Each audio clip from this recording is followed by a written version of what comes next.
Salam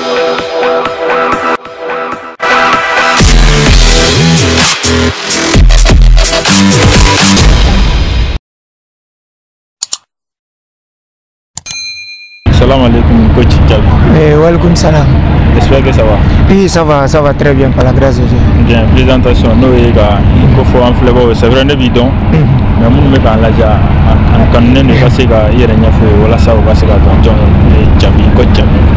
Ok, moi c'est Vadjiba Diaby, coach de profession, et je suis aussi le président de l'association Leader Football Club, qui est un club de deuxième division. Et voilà, je disais tantôt que je suis coach, je suis éducateur sportif. J'ai commencé depuis 2016 avec le centre Sadio Diarra qui est à Sabalibougou. Et petit à petit, j'ai grandi un peu. Je suis allé à l'ASB en tant que directeur sportif de l'académie, où j'étais en charge de la formation des jeunes de U13 à U16. Et de là encore, je suis allé à l'Étoile du Mandé. Bien avant l'Étoile du Mandé, j'ai pris l'équipe d'Al-Farouk de Tombouctou en deuxième division à Tombouctou. Et après, je suis allé à l'Étoile du Mandé où j'ai fait une saison et 7 mois, un an 7 mois.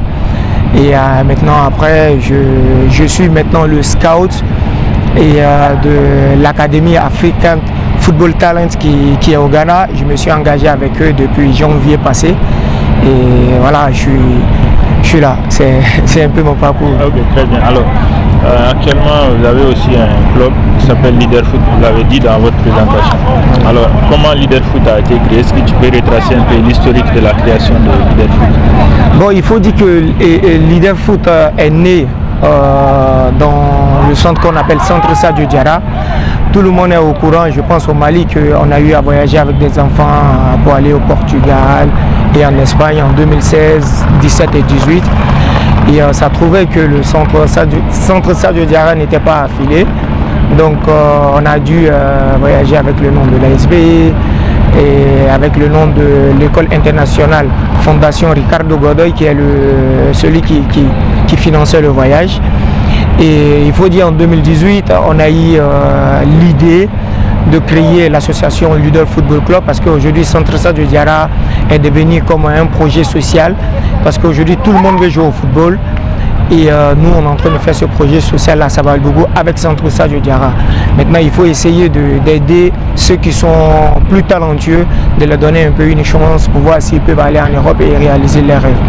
D'où on a créé en même temps Leader Football Club, et les meilleurs de Centre Sadio Diarra viennent directement dans l'équipe de Leader.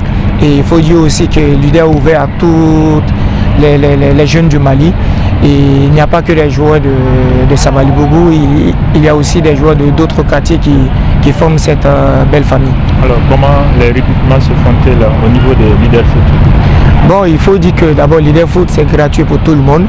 Les recrutements on les fait quand on ferme généralement les saisons, parce que quand on est en pleine saison, c'est difficile de se concentrer ici. Les championnats qui sont en place, sur les joueurs qui sont en place, que de prendre aussi d'autres joueurs. Donc du coup, quand les saisons se ferment, on lance un communiqué et voilà, les joueurs viennent pour faire un test. Il faut dire aussi qu'on est beaucoup en contact avec d'autres centres qui sont de la même calibre que Leader. Seulement qu'aujourd'hui, nous, on a la chance de jouer en deuxième division, donc nous, on se démarque un peu d'eux. Et ces centres-là sont beaucoup amis avec nous. Et ils nous aussi fournissent des joueurs, que déjà on connaît des joueurs chez eux, que nous, on va vers ces équipes-là et ils nous fournissent aussi des joueurs. Alors, au-delà de ça, concrètement, quel est l'objectif recherché par Leader Foot? Et aujourd'hui, vous l'avez si bien dit, vous êtes en championnat et vous avez réalisé de très belles choses en enchaînant des victoires d'ailleurs. Bon, l'objectif c'est, nous on essaie d'aider les jeunes, de leur donner une opportunité.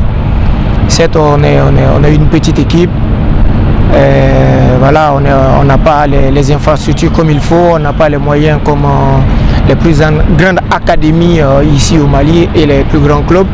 Et nous, on essaie d'avancer petit à petit avec les moyens qu'on a.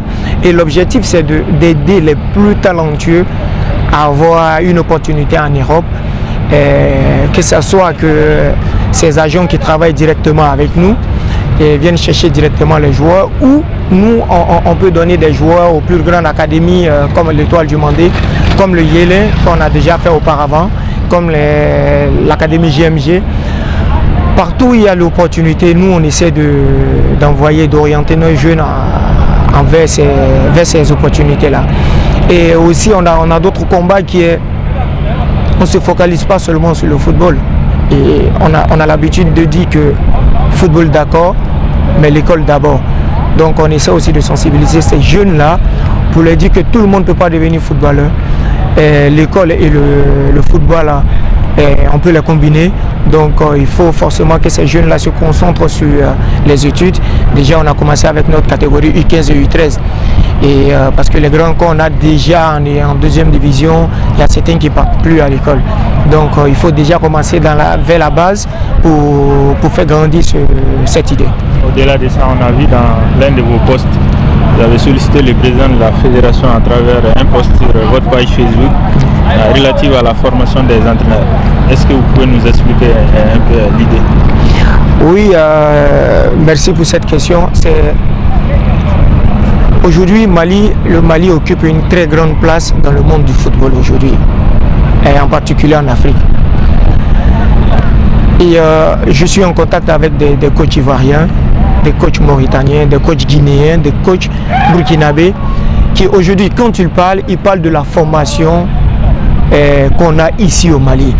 Ils parlent du niveau de nos joueurs qu'on a ici au Mali.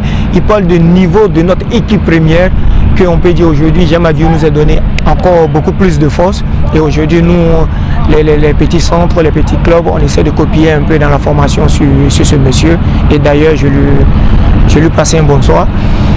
Et ces gens-là nous parlent de notre formation. Ils aiment beaucoup ce qu'on fait au Mali. Ils voient comment le football évolue. Mais ils oublient qu'ils ne savent pas que nous, on n'est pas formés ici au Mali. Je ne sais pas à quelle date il y a eu la dernière formation CAF, mais si je me souviens, c'était la formation de ACAF, je pense. Mais après, il n'y a pas eu de B, il n'y a pas eu de C, il n'y a pas eu de D. Alors qu'aujourd'hui, les joueurs qu'on forme, qui partent en Europe, qui jouent dans nos équipes nationales, viennent des petits centres, que ces petits centres-là fournissent ces jeunes-là dans des grandes académies. Et eux ici, ils essaient de bonifier ces joueurs-là pour qu'ils aident le Mali. Et si nous, on n'est pas formés, ces jeunes-là, on ne pourra jamais les former. Donc voilà pourquoi je sollicitais vraiment le président de la fédération de faire tout son possible de former ces entraîneurs ici au Mali. Les entraîneurs ne sont pas formés. Et moi aussi, je dis que j'ai eu toutes mes licences. J'ai eu toutes mes licences dans des pays voisins comme la Côte d'Ivoire. En tant que Malien, j'ai un peu honte quand je voyage pour aller passer mes licences. Sincèrement, parce qu'on me demande, chez vous ici vous avez le meilleur formateur, mais qu'est-ce qui se passe? Je dis là, je ne sais pas, mais je viens faire ma formation quand même. Donc je serais heureux de faire une formation ici dans mon pays. Je serais heureux que le président, la fédération, tous les membres de la fédération font le possible pour pouvoir déléguer les formateurs CAF pour venir faire la formation, venir former les entraîneurs. Et c'est seulement ça qui va aider le football malien. C'est seulement ça qui va nous donner une Coupe d'Afrique des Nations. C'est seulement ça qui va nous donner une qualification à la Coupe du Monde. Parce que si les entraîneurs ne sont pas formés, il y aura tout le temps des carences dans ce qu'on fait. On n'aura pas les informations nécessaires pour aider les jeunes. Écoute, Djabi, aussi on avait entendu quelques rumeurs sur votre cas, c'est-à-dire l'acquisition de vos joueurs au niveau de votre centre. Est-ce que vous pouvez éclairer les gens concrètement? Comment est-ce que vous avez pu obtenir tout ce beau monde au sein de votre équipe de leader? Donc comme je disais auparavant, Leader Foot est né de Centre Sadio Diarra. Je suis aussi membre, je suis toujours membre, je suis le directeur sportif de ce modeste centre qui est à Sabalibougou. Et Centre Sadio Diarra, je peux dire, qui est le premier centre aujourd'hui, qui était le premier centre à Sabalibougou. D'où tous les gamins de ce quartier venaient jouer dans cette équipe, que j'étais depuis 2012, depuis tout petit, l'entraîneur même de ce centre. Et Sadio Diarra qui est le président bien sûr. Donc nos gamins de Leader Foot aujourd'hui viennent généralement du quartier de Sabalibougou, la majorité. Et la majorité aussi vient de Centre Sadio Diarra. C'est ce que j'ai dit. Aujourd'hui, on est dans un quartier qui est grand et il y a des gamins aussi qui sont quittés dans d'autres centres que je peux citer d'ailleurs, que j'aimerais aussi les remercier par votre truc. Il y a le centre Bengadi qui nous a donné 2 jeunes aujourd'hui. Ces jeunes-là évoluent avec l'académie Raimo.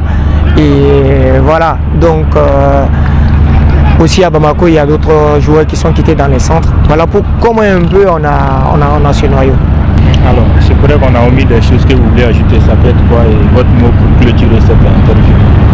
Bon, d'abord, je vous salue, vous qui essayez de donner lumière au modeste entraîneur que je suis et au modeste président et sur un peu le travail qu'on est en train de faire. Et j'aimerais lancer un appel à tous les dirigeants sportifs du Mali pour dire que la population les regarde, la population attend beaucoup d'eux, la population attend qu'ils ne fassent pas des miracles, mais qu'ils donnent tout ce qu'ils ont pour que cette population-là soit heureuse de ce qui se passe dans notre football aujourd'hui. Et j'aimerais aussi dire que c'est vrai que dans notre football, tout le monde ne s'attend pas, mais il faut aussi faire un effort pour se dire qu'on se bat tous pour un objectif commun qui est le football, qui est l'avancement du football malien, que vraiment tout le monde met de l'eau dans le vin. Et voilà, pour pouvoir rehausser vraiment le niveau du football malien. Et ça, c'est pas le niveau, tout le monde est content de ce niveau, mais je suis sûr et certain et convaincu que le niveau n'est pas encore là. Le niveau, il est encore devant. Donc on peut aller chercher ce niveau. Alors, tout le plaisir est vraiment de vous rencontrer dans cette interview. Je vous remercie vraiment pour votre disponibilité. Okay, merci beaucoup, Tangara. Merci de nous avoir suivis à tous et à toutes. À très bientôt sur d'autres initiatives.